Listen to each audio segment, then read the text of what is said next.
Good morning my dear students. कैसे हैं मेरे सारे प्यारे बच्चे?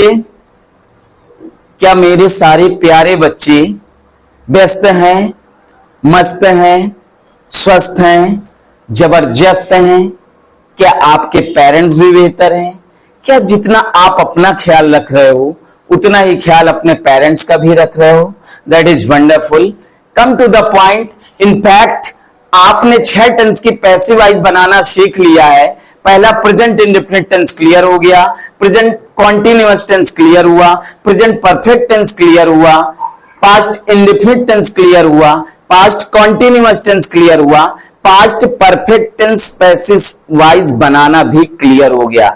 आज बारी है पास्ट परफेक्ट कॉन्टिन्यूअस टेंस की। तो पैसिव वॉइस बनती नहीं, क्योंकि 8 टेंस की पैसिव वॉइस बनती है और 4 टेंस की पैसिव वॉइस नहीं बनती है। आज बारी है ऐसे पैसिव वॉइस पढ़ने की जिसका जो कौन से नंबर पे है, अर्थात कौन सा टेंस है, फ्यूचर इंडेफिनिट टेंस, जिसको मैंने नाम दिया। मेरा मानना है कि ये पैसिव वॉइस का कटप्पा है। क्या है? पैसिव वॉइस का कटप्पा है। क्या सारे बच्चे पढ़ने के लिए तैयार हैं, रेडी हैं? Are you ready? You are ready, so I am ready. Come to the point. आज आपका ये 7वां टेंस है जिसका पैसिव वॉइस बनाना आपको सीखना है, या मैं आपको सिखाऊंगा। ठीक है, तो फ्यूचर इंडेफिनिट टेंस। ठीक है, अर्थात देखिए अब आप को ये देखना है कि फ्यूचर इंडेफिनिट टेंस के अफर्मेटिव सेंटेंस के पैसिव वॉइस कैसे क्रिएट किए जाते हैं। Okay, please try to understand everyone, please attention everyone. अब देखिए फ्यूचर इंडेफिनिट टेंस, अगर आपसे कहा जाए लल्ला कि फ्यूचर इंडेफिनिट टेंस की हेल्पिंग वर्ब क्या होती है, तो विल या शैल होती है, और passive voice helping verb will be या शैल भी होती है। Always remember this point. Passive voice helping verb क्या होती है फ्यूचर इंडेफिनिट की? विल बी या शैल बी। तो पैसिव वॉइस बनाना बिल्कुल आसान हो गया। नियम वही है पैसिव वॉइस अफर्मेटिव का। कहां से कैसे शुरू करते हैं?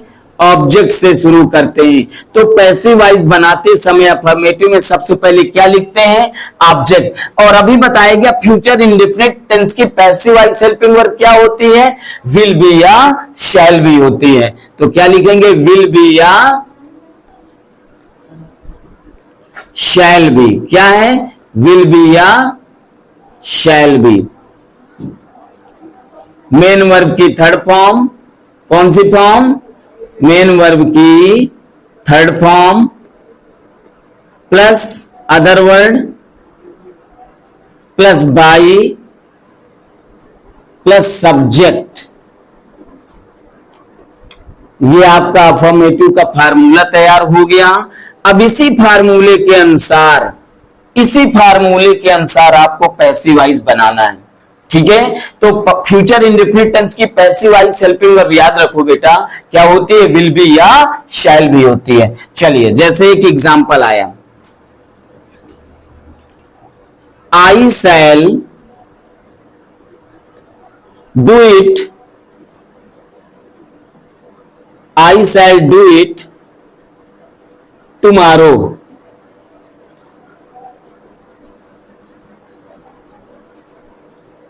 Full stop. एग्जाम में आ गया और आपको पैसिव वॉइस बनाना है, चेंज इनटू पैसिव वॉइस। तो पैसिव वॉइस बनाने से पहले आपको पहचानना है कि ये वाक्य किस टेंस का है।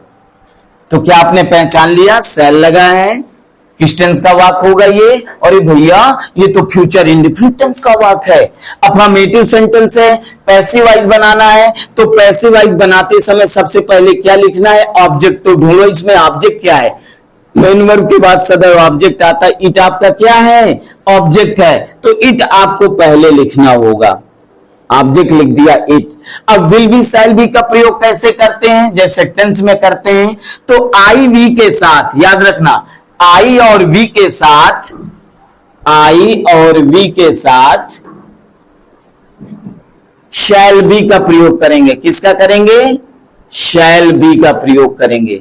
बाकी सभी ऑब्जेक्ट के साथ विल बी का प्रयोग करेंगे। IV के साथ shall be का प्रयोग करेंगे, बाकी सभी ऑब्जेक्ट के साथ will be का प्रयोग करेंगे। तो इट आया है तो इसके साथ हेल्पिंग वर्ब क्या यूज होगी बेटा? will be। क्या यूज होगी? will be। शाबाश संजना। अब क्या लिखना है? मेन वर्ब की थर्ड फॉर्म। मेन वर्ब क्या है? डू। डू का थर्ड फॉर्म क्या होगा? डन। क्या होगा? डन। हुआ मेन वर्ब की थर्ड फॉर्म डन। अब अदर वर्ड क्या है? ऑब्जेक्टिव है तो ऑब्जेक्ट के बाद जो आया है ये अदर वर्ड है। अदर वर्ड क्या है? टुमारो है। तो टुमारो, टुमारो, TUMORROW, टुमारो। फिर क्या लिखेंगे? बाई। फिर क्या लिखेंगे? सब्जेक्ट। सब्जेक्ट देखो क्या है? आई, तो इधर आएगा क्या हो जाएगा? मी हो जाएगा। आपका पैसिव वॉइस बिल्कुल कंप्लीट हो गया। क्या बना? आई शैल डू इट टुमारो, तो इसका पैसिव वॉइस क्या कंप्लीट हुआ? ऑब्जेक्ट लिखा इट। देखिए सबसे पहले क्या लिखना है? ऑब्जेक्ट। ऑब्जेक्ट क्या है? ढूंढ लिया, इट है तो इट लिख दिया। अब इट के साथ पैसिव वॉइस हेल्पिंग वर्ब क्या लगेगी? विल बी, है ना, क्योंकि बताया गया है ऑब्जेक्ट आईवी आ जाए तो आईवी के साथ शैल भी, बाकी सभी ऑब्जेक्ट के साथ विल भी लगाएंगे तो विल भी हो गया। फिर मेन वर्ब की थर्ड फॉर्म देखो डू। डू का third form do did done, done हो गया। अदर वर्ड क्या है? टुमारो। देखो अदर वर्ड लिखा टुमारो। फिर बाई हमने लगाया। फिर सब्जेक्ट क्या है? आई है तो आई का मी हो गया। ये आपका पैसिव वॉइस बिल्कुल क्लियर हो गया। अब बताओ भैया आ गया समझ में? आ गया ना? बढ़िया, बेहतर तरीके से। Very good. एक एग्जांपल और देखिए, जैसे कह दिया जाए कि you will tell I story today, full stop. अरे भैया कहा गया इसका पैसिव वॉइस बनाइए, तो कैसे बनाओगे? तो मैंने बताया है पैसिव वॉइस बनाने से पहले ये आइडेंटिटी करना है। आइडेंटिटी मतलब पहचान करना है कि ये वाक्य किस टेंस का है।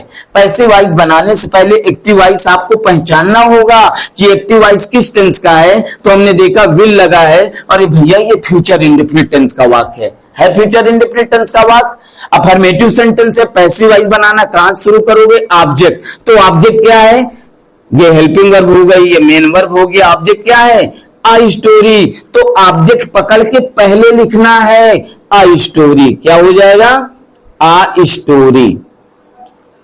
फिर हेल्पिंग वर्ब लगाना है, विल बी या शैल बी। क्या लगाओगे? क्या लगाओगे? मैंने बताया आई वी के साथ शैल बी, बाकी सभी ऑब्जेक्ट के साथ विल बी। तो आई स्टोरी विल बी। क्या लगाएंगे इसके साथ? Helping verb. Passive voice helping verb will be. फिर मेन वर्ब की थर्ड फॉर्म, टेल का third form told. Other word क्या है? टुडे। बाई। सब्जेक्ट क्या है? यू, तो यू का क्या हो जाएगा? यू ही रहेगा, यू। Full stop. आपका पैसिव वॉइस कंप्लीट हुआ। क्या समझ में आ गया? क्या मेरे सारे बोल्ड स्टूडेंट इस बात को बेहतर तरीके से समझ चुके हैं? Very good. अब आपको देखना है कि फ्यूचर इंडेफिनिट टेंस के निगेटिव सेंटेंस के पैसिव वॉइस कैसे बनाए जाते हैं। जानना चाहते हो? Very good. चलिए देखिए निगेटिव सेंटेंस। अब आपको जानना है कि पैसिव फ्यूचर इंडेफिनिट टेंस के निगेटिव सेंटेंस के पैसिव वॉइस कैसे बनाए जाते हैं। ठीक है, चलिए देखिए निगेटिव सेंटेंस। तो निगेटिव सेंटेंस में भी पैसिव वॉइस बनाते समय सबसे पहले क्या लिखते हैं? ऑब्जेक्ट लिखते हैं। क्या लिखते हैं? ऑब्जेक्ट। फिर जब एक्टिव वॉइस निगेटिव बने रहेगा तो पैसिव वॉइस भी तो निगेटिव बनेगा। और आप अच्छी तरह जानते हो जब दो सिलाइबस की सहायक क्रिया होती है, क्या होती है? जब दो सिलाइबस की सहायक क्रिया होती है तो नॉट बीच में लगता है। तो पैसिव वॉइस हेल्पिंग वर्ब क्या होती है? फ्यूचर इंडेफिनिट टेंस की विल बी शैल बी। तो निगेटिव सेंटेंस आएगा तो उसका फिर पैसिव वॉइस हेल्पिंग वर्ब क्या हो जाएगी? विल नॉट बी या शैल नॉट बी। क्या हो जाएगा? विल नॉट बी या शैल नॉट बी। ये देखिए नॉट बीच में लग गया ना, विल नॉट बी या shall not be. Main verb की थर्ड फॉर्म देखिए, please attention everyone. Main verb की third form other word by subject. ये आपका फार्मूला तैयार हो गया। अब अकॉर्डिंग टू फार्मूला, इसी फार्मूले के अनुसार पैसिव वॉइस बनाना बिल्कुल आसान हो गया।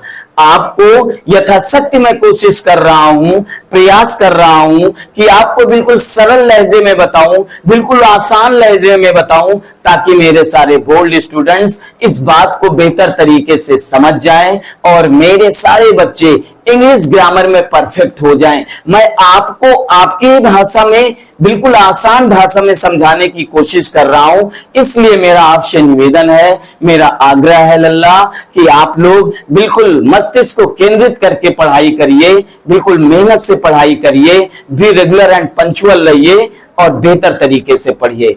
ओके, चलिए ठीक है। ये निगेटिव सेंटेंस का फार्मूला हो गया। ठीक है, अब आपको जैसे एक सेंटेंस आ गया एक्टिव वॉइस का, आ गया बेटा इसका पैसिव वॉइस बनाना है। जैसे एक सेंटेंस आया कि Raman will not write a poem today। अरे भैया कहा गया इसका पैसिव वॉइस बनाना है, change into passive voice, passive voice में बदलना है। तो मैंने बताया पैसिव वॉइस कैसे बनाएंगे। पैसिव वॉइस बनाने से पहले देखेंगे ये एक्टिव वॉइस किस टेंस में है। तो रमन विल नॉट, विल भैया लगा है, अरे भैया ये तो फ्यूचर इंडेफिनिट का है, नॉट लगा है तो फ्यूचर इंडेफिनिट का निगेटिव सेंटेंस है। कैसा सेंटेंस है? निगेटिव सेंटेंस है। जब एक्टिव वॉइस निगेटिव है बेटा, तो पैसिव वॉइस भी निगेटिव ही बनेगा। ओके, तो पैसिव वॉइस बनाने के लिए सबसे पहले क्या फॉलो करते हैं? ऑब्जेक्ट ढूंढे। ऑब्जेक्ट क्या है? ऑब्जेक्ट कहां है भैया? मेन वर्ब राइट है, तो इसके बाद ये ऑब्जेक्ट है। ऑब्जेक्ट क्या है? अ पोयम है। क्या है?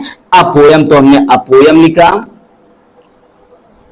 अब बताइए इसके साथ पैसिव वॉइस हेल्पिंग वर्ब क्या लगेगी? विल नॉट बी या शैल नॉट बी? क्या लगेगा श्वेता? क्या लगेगा? Very good, will not B लगेगा। क्या लगेगा? Will not B. फिर क्या लिखेंगे? मेन वर्ब की थर्ड फॉर्म। देखिए मेन वर्ब की थर्ड फॉर्म, राइट का थर्ड फॉर्म क्या हो जाएगा? रिटन। अदर वर्ड क्या है? ऑब्जेक्ट के बाद जो आया अदर वर्ड, टुडे। टुडे। फिर क्या लिखेंगे बेटा? बाई। सब्जेक्ट क्या है? रमन। अब यहां रमन है तो ये ना सोच लेना सर ने बताया कि वहां चमन लिखना है। चमन नहीं लिखना, क्योंकि ये नाउन है।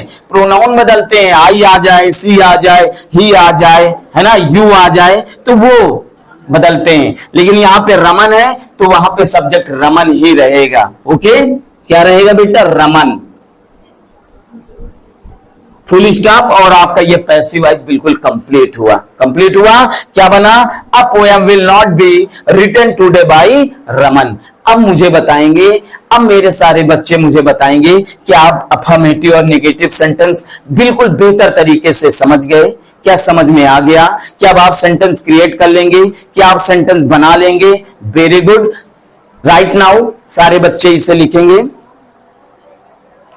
और बेहतर नोट्स तैयार करिए। जो भी पढ़ाया जा रहा है इसको अपने कॉपी में राइट करिए, और ये नोट्स सदैव रहने वाली आपके साथ, सदैव इसे रखिए। क्यों? क्योंकि ये यूपी बोर्ड एग्जाम के लिए तो बेहतर प्रॉपर है ही है, लेकिन जीवन में जब इसके बाद जब कभी आप किसी कॉम्पिटिटिव एग्जाम में बैठेंगे, किसी कंपटीशन में बैठेंगे, तो यकीनन मैं दावा करता हूं कि यदि इस ग्रामर को आपने ओके इंग्लिश क्लासेस में पढ़ा तो जीवन में कभी असफलता का मुंह नहीं देखना पड़ेगा। इस बात की मैं गारंटी देता हूं, इस बात की मैं गारंटी देता हूं। Please right now. और इसके बाद बेटा आपको अभ्यास भी करना है। आपको कम से कम 20 सेंटेंस बनाना फ्यूचर इंडेफिनिट टेंस के। कितने सेंटेंस? 20 सेंटेंस एक्टिव वॉइस बनाकर उनका पैसिव वॉइस बनाना है। ठीक है, क्योंकि अभ्यास बहुत जरूरी है बेटा। मैंने बताया और बार बार बता रहा हूं कि अभ्यास बहुत जरूरी है। प्लीज इसे राइट करिए। Very good. बिल्कुल स्वस्थ रहिए, मस्त रहिए, जबरदस्त रहिए, कड़ी मेहनत करना शुरू करिए। यदि आप अभी मेहनत नहीं कर पाते हैं, आपकी पढ़ने की आदत नहीं है, तो पढ़ने की आदत बनाइए। मैं तो ये नहीं कह रहा हूं एक दिन में ही आप 10 घंटा पढ़ डालिए। अगर आप नहीं पढ़ रहे हो, आदत नहीं बन रही, तो धीरे धीरे समय बढ़ाइए। जैसे आज 1 घंटे आपने पढ़ा, कल 1 घंटा 15 मिनट पढ़िए, क्योंकि इसके अलावा भी अदर भी सब्जेक्ट हैं, आपको बराबर हर सब्जेक्ट पे कमांड करना है ना, अच्छे मार्क्स लाना, अच्छे मार्क्स ज्ञान ऑब्टेन करना है। ओके, तो इस तरह से आपको बेहतर तरीके से चलना है। चलिए, राइट कर लिया सारे बच्चों ने, very good, thank you so much, thank you so much watching for my video. Be आप गुड चीयर, सदैव प्रसन्न रहें, स्वस्थ रहें, मस्त रहें। जय हिंद, जय भारत, वंदे मातरम।